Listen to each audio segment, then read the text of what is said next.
Let me ask you a challenging question. And the challenging question is, are you an adult? Now, most of you watching this video would perhaps maybe be working, having jobs, having families, having children. Maybe there are some senior citizens too. So, of course, what kind of a question is this? I am an adult.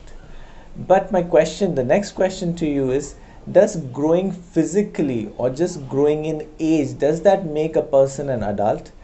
Or the other way of putting it is, does physical growth lead to psychological growth?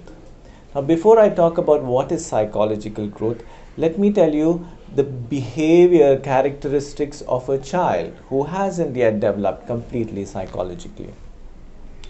A child tends to behave spontaneously, also impulsively, sometimes driven by moods, by emotions, right? A child also seeks guidance from elders, from adults. And of course, a child may be given age appropriate choices, but a child needs hand holding, right? So, my question is, how many of us are continuing to do this even after we have become adults? And this is really not to judge anybody. For the longest time, I had grown physically, but I was still a child. I would like to believe I have grown up finally, thank God for that. But the world is so filled with people who have grown physically but yet to grow psychologically. They're constantly behaving in our same old childlike patterns of behavior. So what is psychological growth? So to me, psychological growth is characterized by three characteristics. The first is the ability to commit. That I have the ability to commit to something, a goal or purpose, and I have the ability to fulfill my commitment, or at least I make a sincere attempt to fulfilling my commitment. The second is self-knowledge, which means I know what my values are, what my interests are, what my gifts are, and I go and I'm guided by those in the direction I want to move my life. It's like an inner compass that guides my life. And the third is self-responsibility.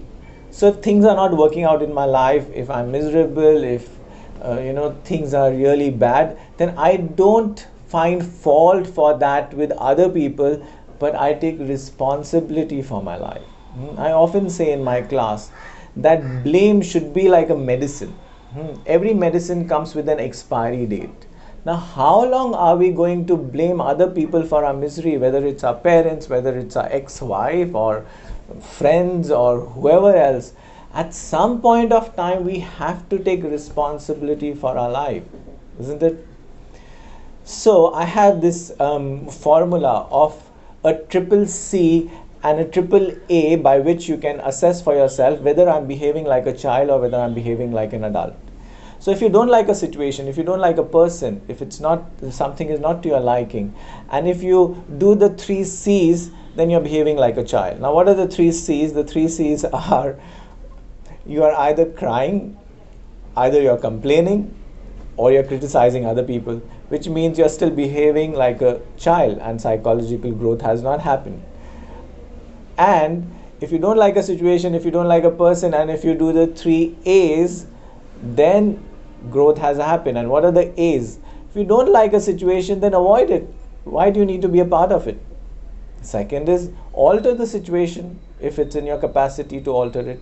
And the third is, more often than not, we have to learn to accept it until the situation undergoes a change. And if we do the three A's, then we are demonstrating characteristics of an adult. So there's a quote by American baseball player Chili Davis, and he says, growing old is mandatory and growing up is optional. So I would urge those of us who have yet to exercise that choice, that option of growing up, to do that for our own benefit. Namaste. See you soon.